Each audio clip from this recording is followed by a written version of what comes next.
Phase rule के next lecture में एक बार आप सभी का पुनः स्वागत है।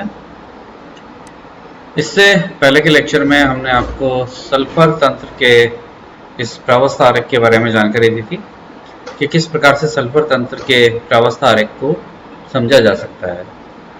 आज हम यहाँ पर इसी सल्फर तंत्र के प्रावस्था आरेख में उपस्थित विभिन्न प्रकार की जो साम्य अवस्थाएं हैं, विभिन्न जो कर्व हैं, वहाँ पर किस प्रकार से प्रावस्था नियम को हम अप्लाई करते हैं उसके बारे में जानकारी देंगे।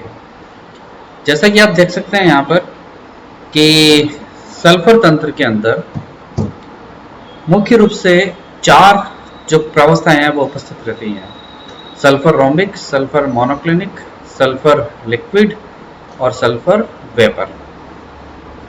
यहाँ पर आपको AO, OB, BE, OC, CD ये सॉलिड कर्व नजर आ रहे हैं।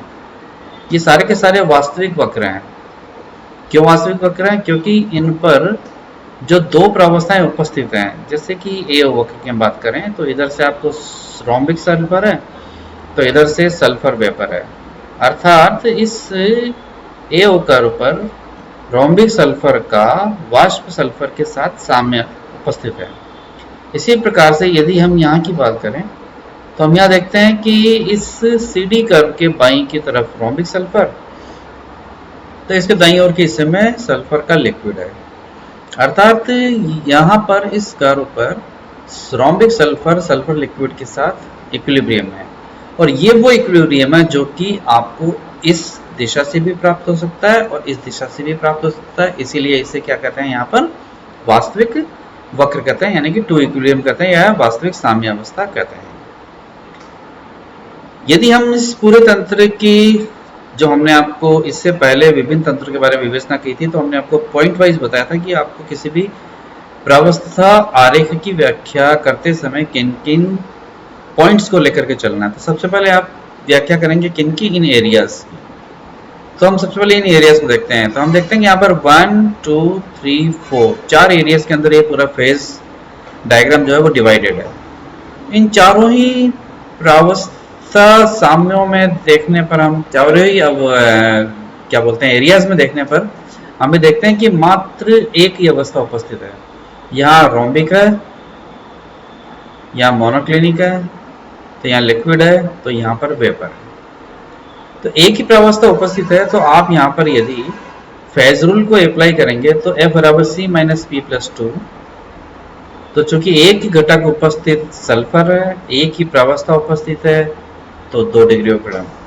अर्थात यहाँ पर आपको तंत्र का अध्ययन करने के लिए दाब और ताप दोनों की ही आवश्यकता होगी। इसके पश्चात आप यहाँ देख सकते हैं कि ये कर्व OA कर्व, जिसको कि हमने सब्लिमेशन कर्व कहते हैं, क्योंकि रोम्बिक सल्फर यदि सीधा ही वाष्प में परिवर्तित होता है तो यह ऊर्ध्वपातन वक्र कहलाएगा।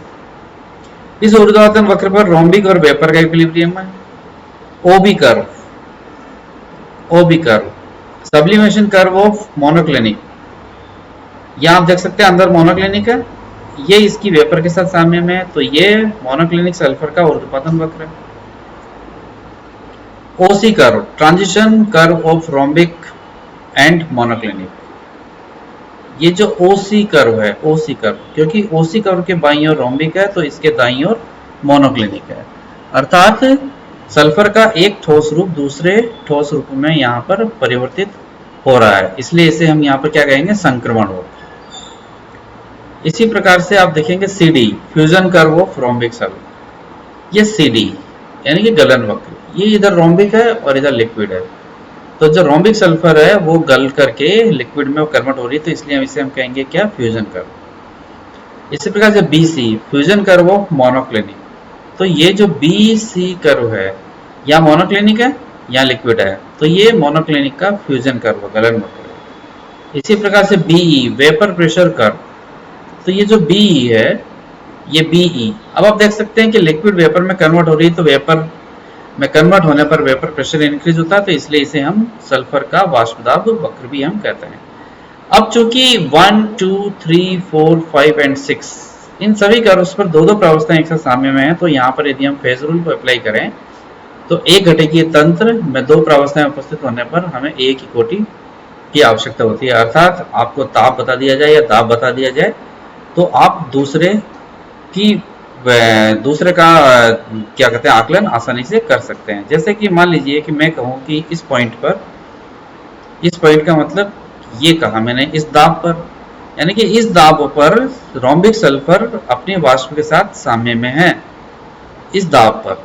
इसका मतलब मैं यहाँ से स्ट्रेट हॉरिजॉन्टल लाइन यहाँ ड्रॉ करूंगा और यहाँ से जैसे ही नीचे एक्सट्रापोलेट करके टेम्परेचर में आऊंगा तो मैं कहूंगा कि यहाँ पर इतना तापमान है, अर्थात इस तापमान पर रोम्बिक अपनी वाष्प के साथ साम्य में है। लेकिन मैंने आपको क्या बताया कि इस दाब पर, मैंने कहा यहाँ पर एक स्टेटमेंट है कि इस दाब पर रोम्बिक वेपर इक्विलिब्रियम में है। तो ये तो मैंने बताया, तो आपने एक यहाँ लाइन ड्रॉ करी और यहाँ से यहाँ एक्स्ट्रापोलेट किया तो आप कहेंगे कि तापमान इतना होगा। तो एक डिग्री ऑफ फ्रीडम आपको बताई मैंने, दूसरी आपने ज्ञात कर ली। अब आइए बात करते हैं यहाँ पर पॉइंट्स की। तो हम देखते हैं कि ओ ट्रिपल पॉइंट। तो सबसे पहले ये जो ओ ट्रिपल पॉइंट है, इस ओ ट्रिपल पॉइंट को आप देखेंगे यहाँ पर, तो आप देखते हो कि ओ ट्रिपल पॉइंट में इधर से रोम्बिक सल्फर, इधर से मोनोक्लिनिक सल्फर और इधर से सल्फर वेपर आ रही है। तो तीन प्रावस्थाएं एक साथ यहाँ पर साम्य में, और हमने जब एक घटिकीय तंत्रों की कंडीशंस के बारे में देखा था तो हमने ये देखा था कि एक घटिकीय तंत्र के अंदर अधिकतम तीन प्रावस्थाएं एक साथ साम्य में रह सकती हैं।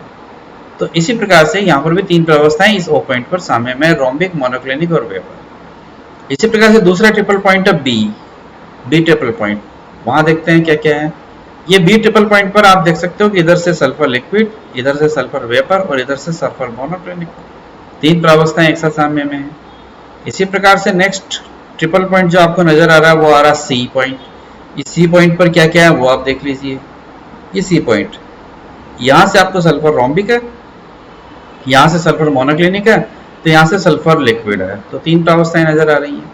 तो इन तीनों ही प्रावस्थाओं को यदि हम फेज रूल अप्लाई करें तो कंपोनेंट 1 3 फेज, तो डिग्रीज ऑफ फ्रीडम 0, अर्थात तीन प्रावस्थाएं एक साथ साम्य में यदि उपस्थित हैं तो वहां पर वो तंत्र अचर बिंदु होगा, यानी कि वहां पर ताप और दाब बताने की आवश्यकता नहीं है क्योंकि वो फिक्स पॉइंट है। अर्थात इस दाब पर और इतने ताप पर ही ये साम्य उपस्थित होगा, अन्यथा नहीं होगा। इसलिए ये जो ट्रिपल पॉइंट है वो अचर पॉइंट कहलाता है। इसी प्रकार से आगे हम यहाँ पर बात करते हैं मेटा स्टेबल कर्व ओ ए डैश, जहां पर कि रोम्बिक और वेपर का ही इक्विलिब्रियम आगे बढ़ेगा। इसी प्रकार से हम बी ए डैश की बात करेंगे जहां पर सल्फर लिक्विड का सल्फर वेपर के साथ इक्विलिब्रियम है। इसी प्रकार से हम एडिस, सबसे पहले आप ओ ए डैश को देख लीजिए। ओ ए डैश यानी कि रोम्बिक और वेपर का इक्विलिब्रियम। ये जो कर्व ए ओ है, यदि हम यहाँ से इसे हम गर्म करें तो ये यदि मोनोक्लिनिक में परिवर्तित हुए बगैर यदि ये यहाँ तक बढ़ा, मान लीजिए तो यहाँ तक क्या बढ़ा, रोम्बिक ही बढ़ा ना। तो जब चूंकि यहाँ पर रोम्बिक वेपर का इक्विलिब्रियम था तो इस पर भी क्या होना है, रोम्बिक वेपर का इक्विलिब्रियम है। अब चूंकि अनस्टेबल है इसलिए इसे क्या कहेंगे, मेथिस्ताई कहेंगे। इसी प्रकार से ए डैश भी एक मेटास्टेबल है। यहाँ आप देख रहे हैं कि लिक्विड इसके वेपर के साथ साम्य में है, तो जब हम कूल करें तो तेजी से यदि कूल कर दें तो वो ए डैश पॉइंट तक कूल होगा, तो मोनोक्लिनिक में कन्वर्जन ही नहीं हुआ यहाँ पर ठंडा होने पर, यानी कि लिक्विड को इस पॉइंट पर मोनोक्लिनिक में जम जाना चाहिए था लेकिन वो नहीं हुआ और सल्फर लिक्विड ही कूल हो गया। तो लिक्विड का वेपर के साथ इक्विलिब्रियम है, तो ए डैश बी पर भी लिक्विड और वेपर का इक्विलिब्रियम है। तो इसी प्रकार से ए डैश सी जो है वो ए डैश सी वास्तव में जब मोनोक्लिनिक का निर्माण ही नहीं हुआ तो उस परिस्थिति में रोम्बिक अपने लिक्विड के साथ ही इक्विलिब्रियम में है। ये A dash C shows effect of pressure on melting point of metastable SR, effect of pressure on melting point of metastable SR, क्योंकि आप यहाँ देख सकते हो कि यदि ये बीच की अवस्था यदि नहीं होती तो रोम्बिक लिक्विड के साथ साम्य में होता। अब यहाँ पर यही स्थिति हुई है कि जब चूंकि रोम्बिक आगे यहाँ तक आ गया तो इसी रोम्बिक को मेटास्टेबल मानते हुए यदि हम देखें, चूंकि मोनोक्लिनिक यहाँ बन जाना चाहिए था लेकिन बना नहीं, तो मोनोक्लिनिक का निर्माण ही नहीं हुआ, तो रोम्बिक सल्फर पर ये जो वक्र है, ये वक्र उसके लिक्विड के साथ साम्य को बता रहा है, यानी कि ये रोम्बिक का ही गलन वक्र है। लेकिन कौन सा रोम्बिक, मितस्थायी रोम्बिक, और उसके गलनांक पर दाब के प्रभाव को, यानी कि दाब जैसे जैसे बढ़ रहा है जो गलनांक है वो बढ़ता चला जा रहा है। ठीक है, ये आपका मेटास्टेबल कर्व है। इस मेटास्टेबल कर्व्स पर यदि आप सब जगह देखेंगे तो सब जगह पर दो प्रावस्थाएं हैं, एक डिग्री तंत्र है, तो आपको एक डिग्री ऑफ फ्रीडम की आवश्यकता पड़ेगी। तो इसी प्रकार से सेंटर में आपको एक पॉइंट मिल रहा है metastable triple point A dash, जहां पर क्या है मोनोक्लिनिक आया ही नहीं, तो रोम्बिक है, लिक्विड है, वेपर है, तो वहां पर भी सिस्टम जो होगा वो आपको क्या होगा, अचर पॉइंट होगा। कौन से ऐसे पॉइंट है जहां पर की फेज चेंजेस पॉइंट हो रही है, रोम्बिक से मोनोक्लिनिक, मोनोक्लिनिक से लिक्विड और रोम्बिक मोनोक्लिनिक से सी पॉइंट पर। तो ओ बी सी पॉइंट को आप एक बार वापस से देखिए, ये ओ पॉइंट पर, यहाँ रोम्बिक से मोनोक्लिनिक में, बी मोनोक्लिनिक से लिक्विड में, और सी पॉइंट में यहाँ पर आपका रोम्बिक जो है वो लिक्विड में कन्वर्ट हो रहा है। अब यहाँ पर मैंने यहाँ पर दो हॉरिजॉन्टल लाइंस ड्रॉ कर रखी है। या अमूमन एग्जाम के अंदर एक क्वेश्चंस कई बार पूछा गया है कि क्या होगा कि जब 150 डिग्री सेंटीग्रेड और 1290 डिग्री सेंटीग्रेड 1290 एटमॉस्फेयर दाब के ऊपर और 150 डिग्री सेंटीग्रेड ताप पर यदि हम रोम्बिक सल्फर को गर्म करें, तो हम देख सकते हैं कि यदि 1290 एटमॉस्फेरिक दाब के ऊपर आपको यहाँ पर यदि रोम्बिक सल्फर है, तो उसे हम यदि गर्म करें तो वो सीधे ही सल्फर लिक्विड में कन्वर्ट हो जाएगा। परंतु उससे नीचे के यदि किसी दाब पर, जो कि 1290 से कहीं नीचे है, पर यदि हम यहाँ उपस्थित रोम्बिक सल्फर को गर्म करें, तो यहाँ वाला रोम्बिक सल्फर यहाँ तक तो गर्म होता चला जाएगा और क्यू पर आकर के वो मोनोक्लिनिक में कन्वर्जन होगा उसका, मोनोक्लिनिक में कन्वर्ट हो गया। अब यहाँ तक मोनोक्लिनिक ही गर्म हुआ